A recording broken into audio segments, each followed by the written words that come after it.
Hi, இன்றைக்கி நம்ம என்ன வீடியோ பார்க்க போகிறோம்னு பார்த்தீங்கன்னா, தங்கமயிலில் என்னோடய ஸ்கீம் முடிஞ்சு நான் பர்ச்சேஸ் பண்ணிட்டேன். ஸோ நான் என்ன பர்ச்சேஸ் பண்ணேன் அப்படின்றத விஷயங்களை தான் நான் உங்ககிட்ட ஷேர் பண்ணிக்க போகிறேன். அது மட்டும் இல்லாமல் நான் என்ன ஃபீல் பண்ணுறேன், ஸோ இது என் தங்கமயிலில் இருக்கிற ப்ளஸ் அண்ட் மைனஸ் என் தரப்பில் இருந்து நான் எந்த மாதிரியெல்லாம் பார்க்குறேன், எந்த மாதிரி ஃபீல் பண்ணுறேன் அப்படின்ற விஷயங்களை தான் உங்ககிட்ட ஷேர் பண்ண போகிறேன். பில் டீட்டெயிலும் நம்ம பார்க்கலாம். டீட்டெயிலாக என்ன பர்ச்சேஸ் பண்ணேன் அப்படின்றதையும் நான் உங்ககிட்ட சொல்கிறேன். ஸோ வீடியோக்குள்ளே போகிறதுக்கு முன்னாடி என்னோடய வீடியோஸ் எல்லாம் உங்களுக்கு பிடிச்சிருந்ததுன்னா என் சேனலை சப்ஸ்கிரைப் பண்ணி எனக்கு சப்போர்ட் பண்ணுங்கள். ஃபஸ்ட்டு விஷயம் வந்து தங்கமயில் வந்து எனக்கு 25ஆம் தேதி வந்து என்னோடய ஸ்கீம் வந்து முடிஞ்சது. ஸோ நான் வந்து அன்றைக்கி ஈவினிங்கே வந்து கால் பண்ணி கேட்டுட்டு, அதாவது காலையிலே கால் பண்ணி கேட்டுட்டு அன்றைக்கி ஈவினிங்கே பர்ச்சேஸ் பண்ணிக்கலாம் அப்படின்ற மாதிரி சொல்லியிருந்தாங்க. அதனால் வந்து நான் அன்றைக்கி ஈவினிங்கே போயிட்டு பர்ச்சேஸ் பண்ணிட்டேன்.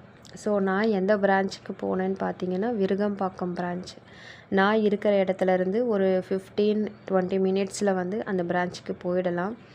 அதனால் வந்து நான் வீட்டு பக்கத்தில் இருக்குதுன்னு சொல்லிவிட்டு அங்கேயே போயிட்டு பர்ச்சேஸ் பண்ணிக்கலான்னு சொல்லிவிட்டு கிளம்பி போனோம். ஃபஸ்ட்டு விஷயம் பார்த்திங்கன்னா என்னென்னா, அங்கே சேல்ஸ் பண்ணுறவங்க வந்து கஸ்டமருக்கு பெனிஃபிட் பண்ணி கொடுக்கணும், அவங்களுக்கு வந்து எப்படி சொல்கிறது, திருப்தியாக இருக்கணும் அப்படின்றதெல்லாம் பார்க்குறத விட அவங்களுக்கு எது லாபமாக இருக்குமோ, சேல்ஸ் பண்ணுறவங்களுக்கு எது லாபமாக இருக்குமோ, எதெல்லாம் பெனிஃபிட்டாக இருக்கும் அப்படின்றதுல தான் வந்து அவங்க வந்து ரொம்ப ஒரு கண்ணும் கருத்துமாக இருக்காங்க அப்படின்னு சொல்லணும். ஏன்னா என்னதான் நான் முன்னாடியே கோல்டு காயின் வாங்கலாம் அப்படின்னு சொல்லி முடிவு பண்ணிட்டாலுமே கடைசியாக முடிகிற நேரத்தில் வந்து ஒரு குழப்பம். ஏன்னா 4.5 கிராம் சேவ் பண்ணிவிட்டு 4 கிராம் வாங்குகிற இடத்துல நம்ம ஏன் 4 கிராமுக்கு ஏதாவது கோல்டாகவே, அதாவது ஜுவல்லரியாகவே வாங்கிடக்கூடாது. மீதி இருக்கிற 1/2 கிராமையும் நம்ம சேவ் பண்ண அந்த பெனிஃபிட் மில்லிகிராம்ஸ்க்கு வர அமௌண்ட்டையும் நம்ம ஏன் வேஸ்டேஜ் ஜிஎஸ்டிக்காக யூஸ் பண்ணிக்கக்கூடாது அப்படின்ற மாதிரி ஒரு யோசனை. சரி, ஓகே, நம்ம ஷாப்புக்கு போயிட்டு எப்படி இருக்குது, கலெக்ஷன் எப்படி இருக்குது, மினிமம் வேஸ்டேஜெலாம் என்ன சொல்கிறாங்க அப்படின்னு சொல்லி பார்க்கலாம் அப்படின்ற மாதிரி ஒரு யோசனை இருந்தது. ஷாப்புக்குள்ளே போனோன்னு பார்த்தீங்கன்னா, நான் காயின் தான் வாங்க போகிறேன்னு சொல்லிட்டேன். ஸோ அந்த அதாவது உள்ளே நுழைஞ்சோடனே என்ட்ரன்ஸ்லேயே இருக்குது காயின் செக்ஷனு. கையை காட்டினோடனே அங்கே போயும் உட்காந்துட்டேன். இருந்துமே வந்து மனசுக்குள்ளே தோணிக்கிட்டே இருக்குது, நம்ம மற்ற கலெக்ஷனையும் பார்க்கணும் அப்படின்னு சொல்லிட்டு. ஸோ மினிமம் வேஸ்டேஜ் இங்கே எவ்வளோ அப்படின்னு கேட்டப்போ எல்லாமே வந்து 16% மேலே தான் சொன்னாங்க. நான் அவங்கக்கிட்ட வந்து வாயை திறந்தே கேட்டுட்டேன், இங்கே 10% 12% வேஸ்டேஜிலலாம் எதுவுமே கிடையாதா அப்படின்னு சொல்லிட்டு. ஸோ எதுவுமே இல்லை அப்படின்ற மாதிரி சொல்லிட்டாங்க. நான் என்ன நினைக்கிறேன்னு பார்த்தீங்கன்னா, தங்கமயிலில் சேவ் பண்ணி வரவங்களுக்காகவே வந்து மினிமம் வேஸ்டேஜே இல்லாமல் ஹையஸ்ட் வேஸ்டேஜாக வச்சுருக்குறாங்களோ அப்படின்ற மாதிரி தான் யோசிக்க தோணுச்சு.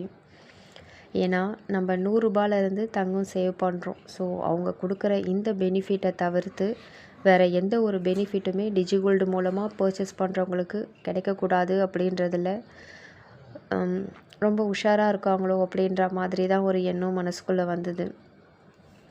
ஸோ வேஸ்டேஜ், மினிமம் வேஸ்டேஜே இல்லை அப்படின்ற மாதிரி சொல்லிட்டாங்க. இன்னொரு விஷயம் என்னன்னு பார்த்தீங்கன்னா, மினிமம் வேஸ்டேஜ் இல்லைனாலும் பரவாயில்ல, ஒரு கால்குலேஷனாவது போட்டு பார்ப்போமே, அவங்க சொல்கிற 16-17%ல் நம்ம சேவ் பண்ண இந்த 1/2 மில்லியில் அது டேலி பண்ணிக்க முடியுதா, நம்ம சேவ் பண்ண அந்த மில்லிகிராம்ஸையும் நம்ம யூஸ் பண்ணிக்கிட்டு ஏதாவது ஒரு ஜுவல்லாவே வாங்கிக்கலாமே அப்படின்ற மாதிரியும் ஒரு யோசனை போயிட்டே இருந்தது. நான் வந்து அந்த செக்ஷனில் உள்ள என்ன அட்டன் பண்ண சேல்ஸ்மேன் கிட்ட என்ன சொன்னேன்னு பார்த்தீங்கன்னா, சரி, ஓகே, நான் 4 கிராம் காயின் தான் வாங்க போகிறேன், இந்த காயின் தான் வாங்க போகிறேன், இருந்துமே எனக்கு வந்து ஃபஸ்ட்டு ஒரு கால்குலேஷன் கொடுங்க, ஒரு பில்லு கொடுங்க, ஒரு ஓரலாக வந்து நான் சேவ் பண்ண அமௌண்ட்டுக்குள்ளே இது வருதா, பத்தாவதுக்கு எக்ஸ்ட்ரா ஒரு 1/2 மில்லியும் வேறு நான் இது சேவ் பண்ணியிருக்கேன் இல்லைங்களா, ஆனால் நான் முழுசாக 4 கிராம் தான் வாங்க போகிறேன். ஸோ எனக்கு எப்படி என்ன ஏது அப்படின்ற ஒரு கால்குலேஷன் ஃபஸ்ட்டு கொடுங்க அப்படின்ற மாதிரி நான் கேட்டிருந்தேன். ஒரு எஸ்டிமேட் கேட்டிருந்தேன். அவங்க வந்து சரி, ஓகே, கொடுக்குறேன் அப்படின்னு சொல்லி தலையாட்டிக்கிட்டே என்ன பண்ணிட்டாங்கன்னா, என் ஃபோன் வாங்கி டக்குன்னு வந்து என்கிட்ட சொல்லாமல் என்னை கேட்காமலே வந்து ரிடெம்ஷன் பண்ணிட்டாங்க. ஸோ பண்ணிட்டதுக்கப்புறம் நான் ஃபோன் வாங்கி பார்க்குறேன், அவங்க வந்து ரிடெம்ஷன் பண்ணிட்டு இருந்தாங்க. ஸோ அதுக்கப்புறம் என்னால் எதுவுமே கேட்க முடியல. என்ன சொன்னாங்கன்னு பார்த்தீங்கன்னா, அது பண்ணது மட்டும் 12 மட்டும் இல்லாமல் திரும்பவும் நீங்கள் டிஜிகோல்டு ஸ்டார்ட் பண்ணுங்கள், இப்போவே ஸ்டார்ட் பண்ணுங்கள் அப்படின்ற மாதிரி சொல்லிகிட்டே இருந்தாங்க. ஸோ அதுக்கு என்ன காரணம்னு பார்த்தீங்கன்னா, ஸ்டார்ட் பண்ணி கொடுக்குற அவங்களுக்கு வந்து ஒரு பாயிண்ட் வந்து சேவ் ஆகும் போல இருக்குது. ஸோ அது எனக்கு எப்படி சொல்கிறதுன்னு தெரியல.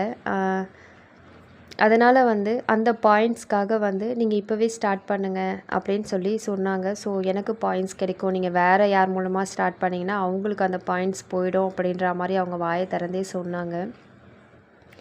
நான் வந்து இல்லை வேறு ஒரு ஸ்கீம் போயிட்டுருக்கு, அதனால் இப்போதைக்கு நான் ஸ்டார்ட் பண்ணல அப்படின்னு சொன்ன உடனே என்ன பண்ணிட்டாங்க, கொஞ்சம் நேரம் கழித்து மறுபடியும் என்ன சொன்னாங்க, இன்றைக்கி கோல்டு ரேட் கம்மியாக இருக்குது, முன்னாடி ஹையஸ்ட்டாக இருந்தது, இப்போ குறைஞ்சி வந்திருக்கு, நீங்கள் இன்றைக்கி ஸ்டார்ட் பண்ணிங்கன்னா ஆவரேஜ் ரேட்டாக இந்த ரேட்டே தான் உங்களுக்கு இருக்கும் அப்படின்ற மாதிரி சொல்லி என்னை பிரெயின் வாஷ் பண்ண பார்த்தாங்க.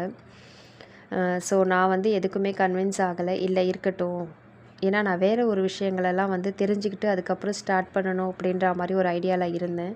ஸோ அதனால் வந்து அப்போவே நின்ன நிலையில் அவங்க ஸ்டார்ட் பண்ண சொன்ன மாதிரி நான் ஸ்டார்ட் பண்ணலை. இல்லை இருக்கட்டும், நான் அப்புறம் பொறுமையாக பண்ணிக்கிறேன், வேறு ஒரு ஸ்கீம் போயிட்டுருக்கு, அது முடிஞ்சதுக்கப்புறம் நான் ஸ்டார்ட் பண்ணிக்கிறேன் அப்படின்ற மாதிரி சொல்லிட்டேன். ஸோ இதில் மைனஸ்ன்னு பார்த்தீங்கன்னா இதெல்லாம் தான். நம்ம ஷாப்பை பற்றி எதுவுமே குறை சொல்கிறதுக்கு இல்லை. சேல்ஸ் பண்ணுறவங்க வந்து அவங்களுக்கு கிடைக்கிற பெனிஃபிட்டை பற்றி மட்டும்தான் யோசிக்கிறாங்களே தவிர, பர்ச்சேஸ் பண்ண வர கஸ்டமருக்கு வந்து நம்ம திருப்தியாக பண்ணி கொடுக்கணும், லாபகரமாக பண்ணி கொடுக்கணும், அவங்களுக்கு சில பெனிஃபிட்டோடு இருக்கணும் அப்படின்ற மாதிரி எந்த யோசனையும் தெரியல. ஒருவேளை அவங்களுக்கு எப்படி எந்த மாதிரி ட்ரெயின் பண்ணாங்க அப்படின்னு சொல்லிட்டு. ஸோ இதெல்லாம் மட்டும்தான் வந்து ஒரு மைனஸாக இருக்குது. என்னென்னா, ஒரு மினிமம் வேஸ்டேஜ்லேயும் சில ஜுவல்ஸ் எல்லாம் இருந்தால் நல்லாயிருக்கும். அதுக்கப்புறம் வந்து பெனிஃபிட்டாக நம்ம சேவ் பண்ணுறோம் இல்லைங்களா, அதையும் நமக்கு கிராம்ஸாக கொடுத்தா நல்லாயிருக்கும். இதில் இன்னொரு விஷயம் என்னென்னா, ஆவரேஜ் ரேட்டுக்கு அதை கால்குலேட் பண்ணாமல் அன்னி கோல்டு ரேட்டுக்கு நாங்கள் உங்களுக்கு கணக்கு பண்ணி கொடுக்குறோம் அப்படின்ற மாதிரி அதை ஒரு அந்த இடத்துல வந்து அதை சொல்லி காட்டுற மாதிரி அழுத்தமாக சொல்லி அதை வேற நமக்கு எக்ஸ்பிளைன் பண்ணாங்க. என்ன கேட்டிங்கன்னா, அது நமக்கு கிராம்ஸாக கொடுத்தா தான் அதிக பெனிஃபிட். ஸோ என்ன தான் அன்னிய கோல்டு ரேட்டுக்கு அதை கணக்கு பண்ணி அமௌண்ட்டாக அவங்க கொடுக்கறத விட நமக்கு கிராம்ஸாக கொடுத்தாங்க அப்படின்னா அது இன்னுமே கொஞ்சம் பெனிஃபிட்டாக இருக்கும். ஸோ இது வரைக்கும் நான் வந்து எதெல்லாம் மைனஸாக பார்க்குறேனோ அதெல்லாம் உங்ககிட்ட ஷேர் பண்ணிட்டேன். அடுத்து வந்து இதில் எதெல்லாம் ப்ளஸ்ஸாக இருக்குது அப்படின்னு பார்த்தீங்கன்னா, ஃபஸ்ட்டு விஷயம் கண்டிப்பாக ரூ. 100 வாங்கிறது தான் ப்ளஸ்ஸு. ஏன்னா ரூ. 100 வந்து கண்டிப்பாக நம்மளால் கடைக்கு போயிட்டு வாங்க முடியாது. ஸோ இந்த ஸ்கீமில் நம்மளால் வாங்க முடியறது வந்து ப்ளஸ்ஸு தான். இன்னொரு விஷயம் என்னென்னு பார்த்தீங்கன்னா, ஆவரேஜ் ரேட்டாக கொடுக்குறாங்க பார்த்தீங்களா, அது வந்து ரொம்பவே ப்ளஸ்ஸுன்னு சொல்லுவேன். இன்னொரு விஷயம் என்னென்னு பார்த்தீங்கன்னா, 22 கேரட் இல்லாமல் 24 கேரட்டுக்கும் நமக்கு ஆவரேஜ் ரேட்டு கொடுக்குறாங்க இல்லைங்களா, அது ரொம்பவே ப்ளஸ்ஸு.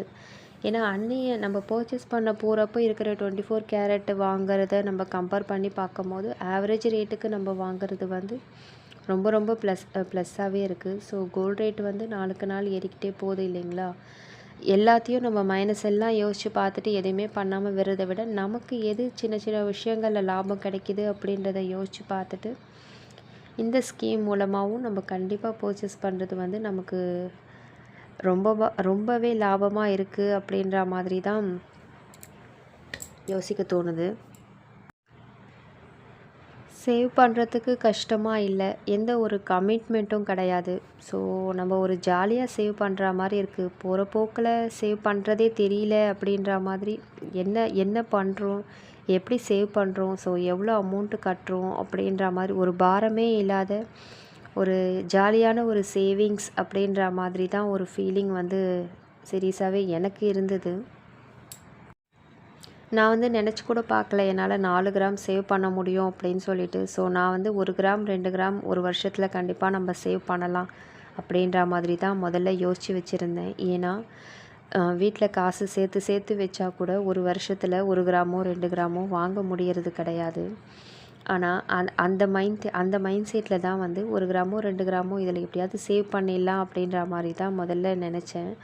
ஆனால் எப்படி 4 கிராம் சேவ் பண்ணேன் அப்படின்றதே வந்து எனக்கு ஸ்கீம் முடிஞ்சதுக்கப்புறம் நானே நிஜமாகவே யோசித்து பார்த்தேன். ஸோ தெரியல, சேவ் பண்ணுறதே தெரியல.